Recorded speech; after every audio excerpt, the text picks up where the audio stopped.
for Fiammetta and Rick, please. The Toronto National Post has described the Man Booker International as...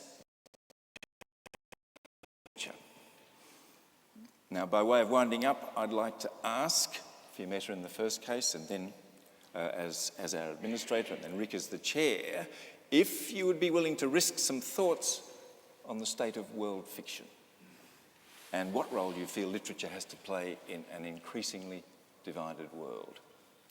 Do you dare? Well, I won't make it a big answer or even take on the big question, but I can talk about where I come from. I was born in Kenya, just at the tail end of a period where there had been extraordinary flowering of writing through the 50s and 60s, then into a period of considerable political oppression, schools closing down, universities closing down, magazines closing down, people stopping writing. And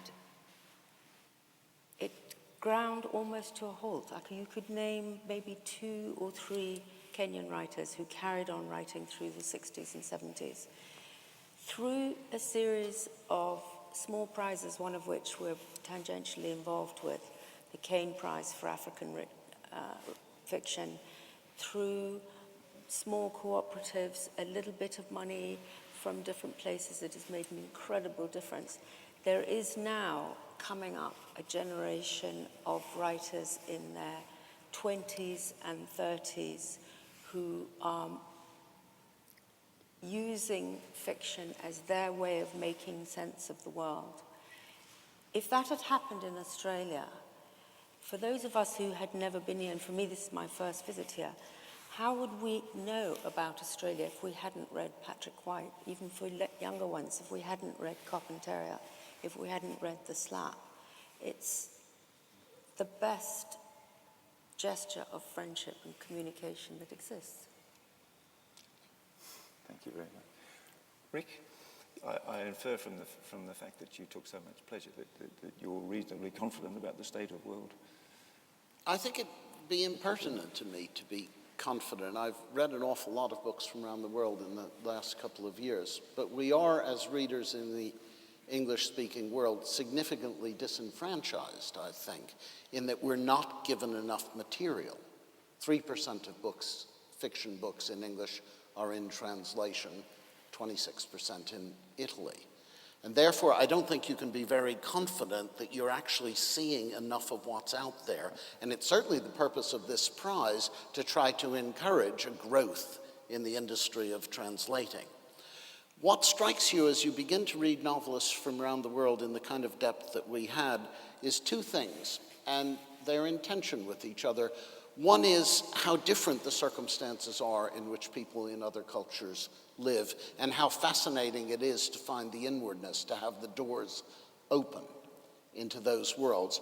And the second is how much in common we have as human beings. How we suffer together, how we worry about our children, how we age, how we look after our parents, how we fall in love, how we get jobs, how we make a living. Everybody goes through that. Now, just when you feel, I think, reading an author, there's some extraordinary work coming out of China, and you take Su Tong's first book called Rice, which is totally brilliant and the bleakest account of human nature I've ever seen. And you begin to wonder, do I actually have anything in common with these people at all? Because there's not any redemption of love in the book. There's no love at all. It's absolutely bitter Darwinian struggle between people. And you think, God, can you actually connect to that in some kind of way? So what happens, the more world fiction you read, the more your premises are challenged. And the more great fiction you read, the more you're rearranged internally. I can't describe it differently. But that's one of the criteria. You ask about criteria. When you read great fiction, you can feel the shifting of the internal planes. And you put the book down, and you know that in some way that you wouldn't even wish to give an account of, you will never quite be the same person again.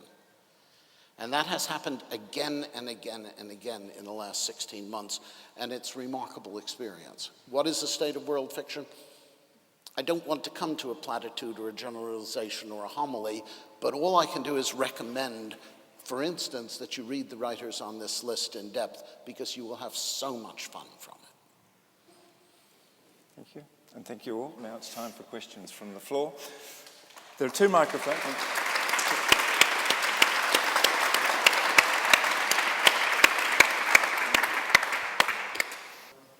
One always looks at lists and short lists and expects to see people there and not there, and anticipation in this case leads me to ask a question.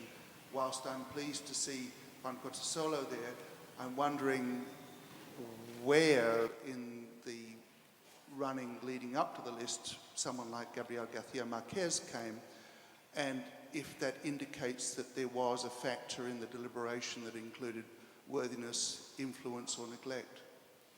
I think that if you would like me to... I can remember the conversation we had on Marquez. It was a combination of things. It was, we didn't, as we said earlier, we didn't really have criteria, but I think we all felt that, perhaps not consciously, but we certainly believed that Marquez had an enormous amount of acclaim.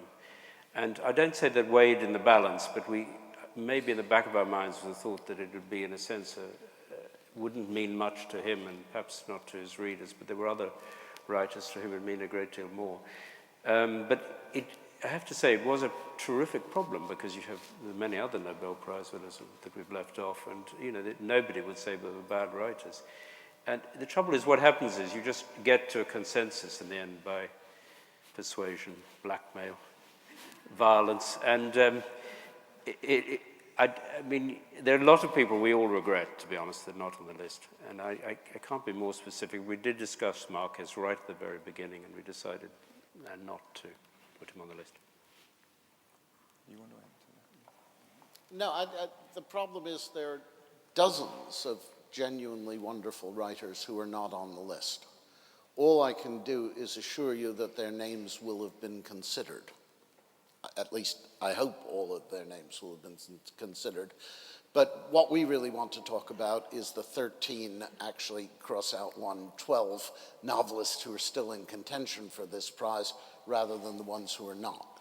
But certainly there are genuinely great writers out there who are not on this list. We know that. There's just one over here, I'm afraid, that was prior to you. Josie, this gentleman over here, far right.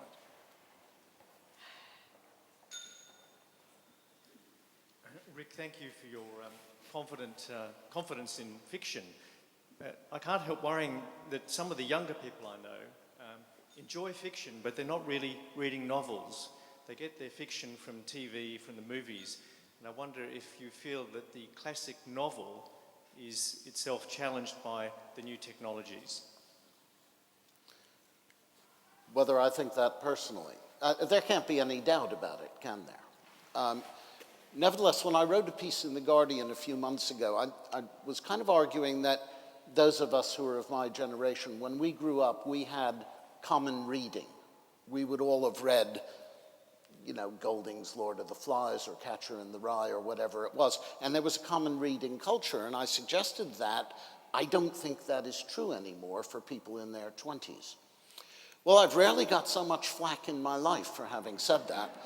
I was accused of being an old fogey, one thing or another, and lots of people in their 20s told me what an idiot I was, and I said, fine, tell me what it is that you've all read together. And they couldn't. There were a couple of books that were mentioned. That doesn't mean they're not reading at all. My sense is there is quite a lot of reading going on, but it's more diffuse, it doesn't center exactly, and it has much more in competition with it. And there we are. That's a challenge for writers. You've got to write well enough and strongly enough and with enough passion to say you are going to have to take this into some account. And eventually, I had a literary agent called Giles Gordon, who was an absolutely marvelous fellow, and he used to talk at literary societies. And whenever you give a talk on literary societies, there's always 4 people in the front row who jump up and ask the first question, which is, how am I to get my book published? There's a London mafia, and they keep my book from being published. And Giles would look at them and say with some asperity, it's actually quite simple, madam, write a good book. My experience is that good books find their way, and I think they'll continue to do so.